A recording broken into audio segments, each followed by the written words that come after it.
Faz 7 chamadas recursivas e divide o problema em N49 avos.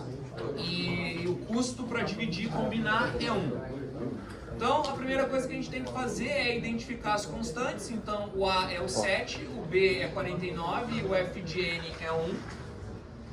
Aí a gente define a função de watershed, que é n na log de 7 na base 49, que vai nos dar a raiz quadrada de n, certo?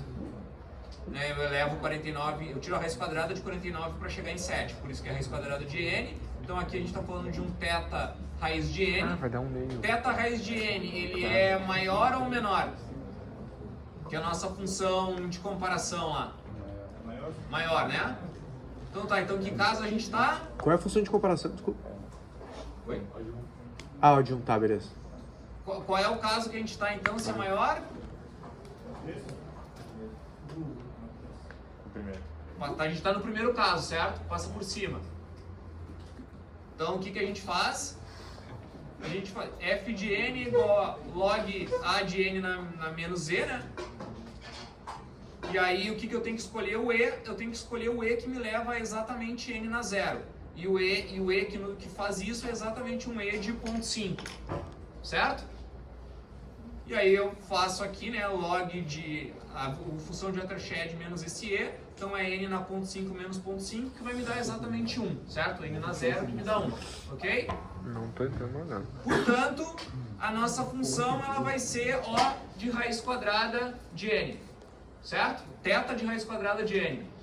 Ou seja, isso quer dizer o quê? Que a recorrência domina a função de dividir e conquistar, certo? Lembra que são os dois extremos, né? Caso 1, a recorrência domina dividir e combinar, e no caso 3 é o contrário, dividir e combinar domina a recorrência, ok? Essa é a diferença dos dois extremos. Tem uma complexidade maior, é isso? Legal.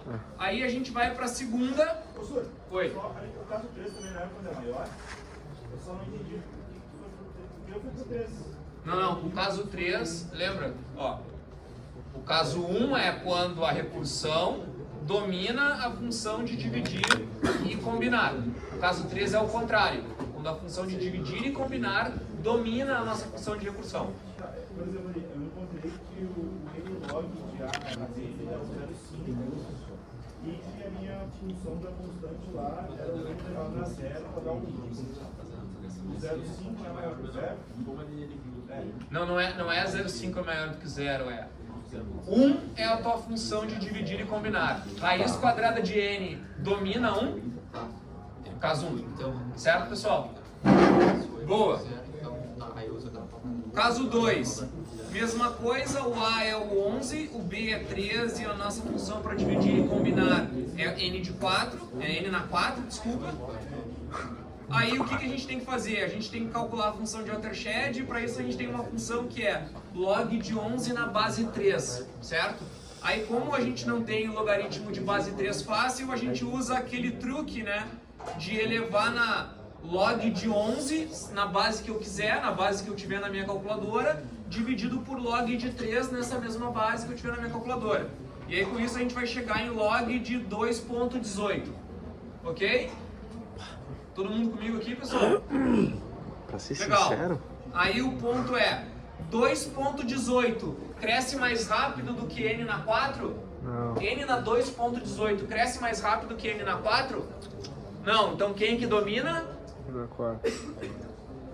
Quem que domina? A recursão domina ou a função de dividir para combinar domina?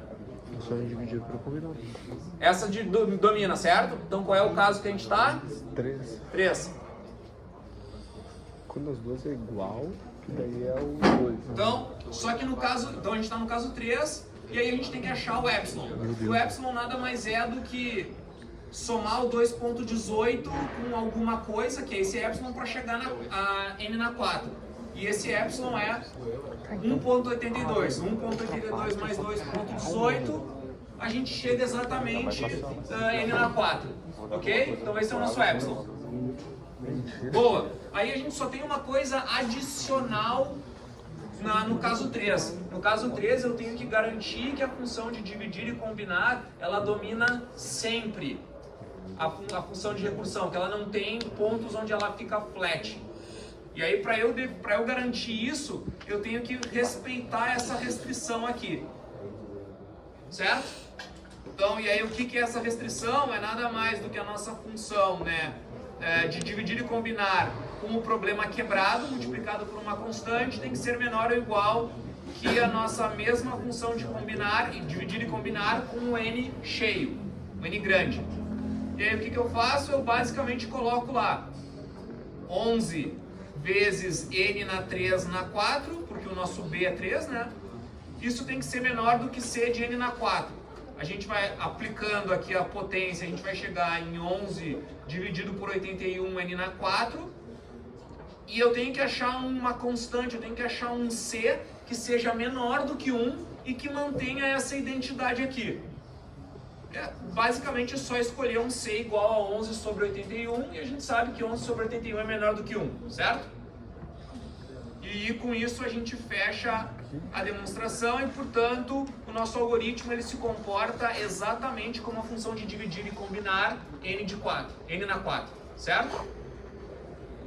Tranquilo, pessoal? Boa! E aí a última função eram 4 recursões que quebram o problema na metade, que é os problemas que a gente tá observando até agora, né? Boa parte deles faz isso e que tem um custo quadrático aqui para combinar. E aí o que eu faço? Calculo lá a função de watershed, vou chegar em n quadrado. Isso quer dizer o quê? Que a minha função de recursão ela cresce na mesma proporção que a minha função de dividir e combinar. Portanto, eu estou no caso 2. Caso 2 é direto, né? Não tem muito o que fazer. É basicamente dizer que o meu algoritmo ele cresce f de n log de 2 na n, né? Então o nosso f de n é n quadrado e log de 2 na n. Então a nossa função ela tem a complexidade de θ de n quadrado log de 2n. Certo, pessoal? Esse é o método mestre. O que vai poder mudar é a estrutura da recursão, mas é basicamente essas 3 regras que a gente tem que saber aplicar. Sempre lembrando que a comparação aqui é quem que domina. Se é a minha parte recursiva ou se é a minha parte de dividir e combinar. É isso que vai dizer qual é o caso do método mestre que vai ser utilizado. Ok? Sim, o receituário do método, esse receituário vai estar lá, tá? Boa. Aí, questão 3. Vamos lá. Monte os códigos e a árvore de Huffman Codes para o seguinte dicionário. Letra, frequência. Então vocês têm esse dicionário aqui, em que a letra A aparece 4 vezes, a letra B aparece 3, a letra C 6, a letra D 26, a letra E 18 e a letra F 10 vezes. Está aqui o algoritmo de Huffman. Montem para mim a árvore e o dicionário binário que esse cara gera.